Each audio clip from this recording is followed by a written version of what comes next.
উচ্ছেদত জড়িত বিষয়ৰ হ'ব নেকি শাস্তি এবাৰ ন্যায়ালয়ত দ্বাৰস্থ হ'ব বিচাৰিছে বদৰুদ্দিন আজমলৰ AIDF-এ আৰু উচ্ছেদত জড়িত বিষয়ৰ বিৰুদ্ধে ব্যৱস্থা ল'ব লাগে ন্যায়ালয়ে বুলি মন্তব্য আগবঢ়াইছে। আমি আপোনালোকক জনাইছো এই মুহূৰ্তৰ সেই খবৰ যে উচ্ছেদত যিসকল বিষয় জড়িত আছিল সেইসকল বিষয়ৰ এতিয়া শাস্তি হ'ব নেকি এটা ডাঙৰ প্ৰশ্ন উত্থাপন হৈছে, কিয়নো AIDF-ৰ ফালৰ পৰা দাবী কৰা হৈছে যে উচ্ছেদত জড়িত যিসকল বিষয়া আছে সেই বিষয়াসকলক আচলতে বিষয়ৰ বিৰুদ্ধে ব্যৱস্থা ল'ব লাগে ন্যায়ালয়ে আৰু নিজাববীয়াকৈ গোচৰ ৰুজু কৰিবলৈ ন্যায়ালয়ক আহ্বান জনাইছে AIDF-এ। আমি জনাইছো এই মুহূৰ্তত এটা ডাঙৰ খবৰ, চৰকাৰক হত্যালীলা বন্ধ কৰিবলৈ সকীয়ানি AIDF বিধায়ক ৰফিকুল ইছলামৰ। এটা সম্প্ৰদায়ক টাৰ্গেট কৰা বুলি মুকলিকৈ কৈছে মুখ্যমন্ত্ৰীয়ে। AIDF-ৰ ফালৰ পৰা মন্তব্য আগবঢ়োৱা হৈছে, হিমন্ত বিশ্ব শৰ্মাৰ কাণ্ডত অতিষ্ঠ হৈছে মুছলমানৰ লগতে হিন্দু আৰু ২৬ৰ নিৰ্বাচনৰ বাবে মুছলমানক শেষ কৰাত লাগিছে বিজেপিয়ে। আমি জনাইছো এই মুহূৰ্তৰ এটা ডাঙৰ খবৰ, উচ্ছেদত জড়িত বিষয়াৰ হ'ব নেকি শাস্তি এটা প্ৰশ্ন উত্থাপন হৈছে, কিয়নো AIDF-ৰ ফালৰ পৰা দাবী কৰা হৈছে যে ন্যায়ালয়ে হস্তক্ষেপ কৰিব লাগে উচ্ছেদত জড়িত বিষয়াৰ বিৰুদ্ধে, অৰ্থাৎ ব্যৱস্থা ল'ব লাগে উচ্ছেদত জড়িত বিষয়াৰ বিৰুদ্ধে ব্যৱস্থা ল'ব লাগে ন্যায়ালয়ে বুলি দাবী কৰিছে AIDF-এ। নিজাববীয়াকৈ গোচৰ ৰুজু কৰিবলৈ ন্যায়ালয়ক আহ্বান AIUDF-ৰ। চৰকাৰক হত্যালীলা বন্ধ কৰিবলৈ সকীয়ানি AIUDF বিধায়ক ৰফিকুল ইছলামৰ। এটা সম্প্ৰদায়ক টাৰ্গেট কৰা বুলি মুকলিকৈ কৈছে মুখ্যমন্ত্ৰী আৰু হিমন্ত বিশ্ব শৰ্মাৰ কাণ্ডত অতিষ্ঠ হৈছে মুছলমানৰ লগতে হিন্দু। এটা ডাঙৰ মন্তব্য আগবঢ়াইছে বিধায়ক ৰফিকুল ইছলামে, ২৬ৰ নিৰ্বাচনৰ বাবে মুছলমানক শেষ কৰাত লাগিছে বিজেপিয়ে। এই মন্তব্য AIDF বিধায়ক ৰফিকুল ইছলামৰ। আমি জনাইছো এই মুহূৰ্তৰ এটা ডাঙৰ খবৰ, কেইবাটাও বিস্ফোৰক মন্তব্য আগবঢ়াইছে AIUDF-ৰ বিধায়ক ৰফিকুল ইছলামে। হিমন্ত বিশ্ব শৰ্মাৰ কাণ্ডত অতিষ্ঠ হৈছে মুছলমানৰ লগতে হিন্দু, ২৬ৰ নিৰ্বাচনৰ বাবে মুছলমানক শেষ কৰাত লাগিছে বিজেপিয়ে আৰু এটা সম্প্ৰদায়ক টাৰ্গেট কৰা বুলি মুকলিকৈ কৈছে মুখ্যমন্ত্ৰীয়ে। উচ্ছেদত জড়িত বিষয়ৰ বিৰুদ্ধে ব্যৱস্থা ল'ব লাগে ন্যায়ালয়ে। এই মন্তব্য AIDF বিধায়ক ৰফিকুল ইছলামৰ। আমাৰ লগত মন্তব্য আছে, আমি সেই মন্তব্য আগবঢ়াইছো। যোৱা কেইমাহৰ পৰা ধাৰাবাহিকভাৱে অমানৱীয় উচ্ছেদ চলি আছে অসমত আৰু অকল উচ্ছেদে নহয়, আপোনালোকে দেখিছে উচ্ছেদৰ লগে লগে বৰ্বৰ হত্যাকাণ্ডও চলাই আছে এই চৰকাৰে। কঠোৰ ভাষাৰে নিন্দা কৰিছোঁ, অতি সোনকালে চৰকাৰে বৰ্বৰতা বন্ধ কৰক আৰু আপোনালোকৰ যোগেদি Guwahati honourable high court, supreme court আৰু মানৱ অধিকাৰ আয়োগক অনুৰোধ কৰিছোঁ আপোনালোকে চমটো কেছ লৈ চৰকাৰৰ বিৰুদ্ধে, বিষয়াসকলৰ বিৰুদ্ধে যিসকলে তাণ্ডৱ লীলা চলাই আছে, আইনৰ আওতাত এখেতসকলক আনি এখেতসকলক কাঠগড়াত থিয় কৰাব লাগে আৰু চৰকাৰৰ প্ৰতি আমাৰ দাবী থাকিল আপোনালোকে হত্যালীলা বন্ধ কৰক, অমানৱীয় উচ্ছেদ বন্ধ কৰক। ৰাজ্যত যিমান ভূমিহীন মানুহ আছে, ধৰ্ম নেদেখি ভাৰতীয় নাগৰিক যিসকল হয়, যিসকল অসমীয়া, যিসকলৰ ভোটাৰ লিষ্টত নাম আছে, যিসকলৰ পূৰ্বপুৰুষৰ ভোটাৰ লিষ্টত নাম আছে, যিসকলৰ পূৰ্বপুৰুষত NRC-ত নাম আছে, যিসকলে 100 বছৰ আগৰ ৰেকৰ্ড থকা স্বত্তেও আপোনালোকে এইসকলৰ ঘৰ বুলডোজ কৰি আছে, এই সব বন্ধ কৰক আৰু ভূমিহীন মানুহ ছাৰ্ভে কৰি যিসকলৰ মাটি নাই, ভূমি নাই, চৰকাৰী মাটিত আছে, সেই মাটি আবণ্টন দি এখেতসকলক স্থায়ীভাৱে বসবাস কৰাৰ সুবিধা কৰি দিয়ক।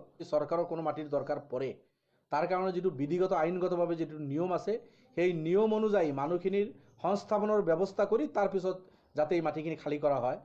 আজি হিটলাৰী চলাই আছে মুখ্যমন্ত্ৰী হেমন্ত বিশ্ব ডাঙৰীয়া, তেখেতৰ এই স্বৈৰাচাৰিতাৰ মানুহ অতিষ্ঠ হৈছে আৰু তেখেততো খোলাখালিকৈ কৈ আছে এটা জনগোষ্ঠীক টাৰ্গেট কৰি তেখেতে এই জনগোষ্ঠীৰ ক্ষতি কৰি আন এছাম মানুহৰ সন্তুষ্ট কৰি সেইসকলৰ ভোট আদায় কৰাৰ কাৰণে ২৬ৰ নিৰ্বাচনী বৈতৰণি পাৰ হোৱাৰ কাৰণে তেখেতে এছাম মানুহক গুলিয়াই হত্যা কৰি সেইসকলৰ তেজ লৈ খেল কৰি মানুহক গাজাৰ দৰে, পেলেষ্টাইনৰ গাজাৰ দৰে অসমৰ কিছু অঞ্চল বনাই আন এছাম মানুহক সন্তুষ্ট কৰি তেখেতে যিটো ইলেকশ্যনী বৈতৰণি পাৰ হ'ব বিচাৰিছে, মই ভাবোঁ মুখ্যমন্ত্ৰী ডাঙৰীয়া ভুল কৰি আছে।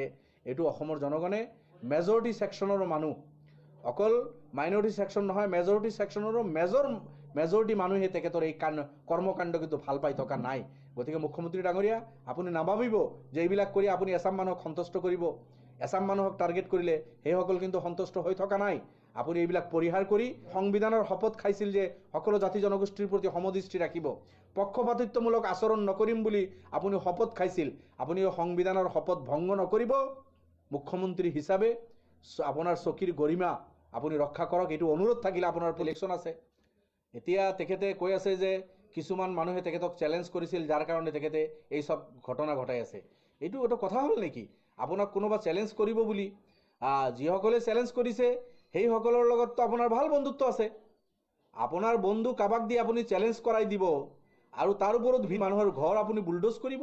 গোটেই জিন্দগীৰ সপোনৰ পইচা দি বনোৱা এখন ঘৰ সেইটো আপুনি মিছমাৰ কৰি দিব কোনোবা এজন আপোনাক চেলেঞ্জ কৰিব বুলি। দুৰ্ভাগ্য এই ধৰণৰ কথা বাৰ্তা নিজৰ মানুহখিনি যিখিনি নিজৰ বুলি পৰিচয় দি পাৱাৰত আহিছিল সেইসকলে মানুহখিনিক মাটি কোনোদিন দিয়া নাই। যোৱা কেইমাহৰ পৰা ধাৰাবাহিকভাৱে অমানৱিক উচ্ছেদ চলি আছে অসমত আৰু অকল উচ্ছেদে নহয়, আপোনালোকে দেখিছে উচ্ছেদৰ লগে লগে বৰ্বৰ হত্যাকাণ্ডও চলাই আছে এই চৰকাৰে। কঠোৰ ভাষাৰে নিন্দা কৰিছোঁ।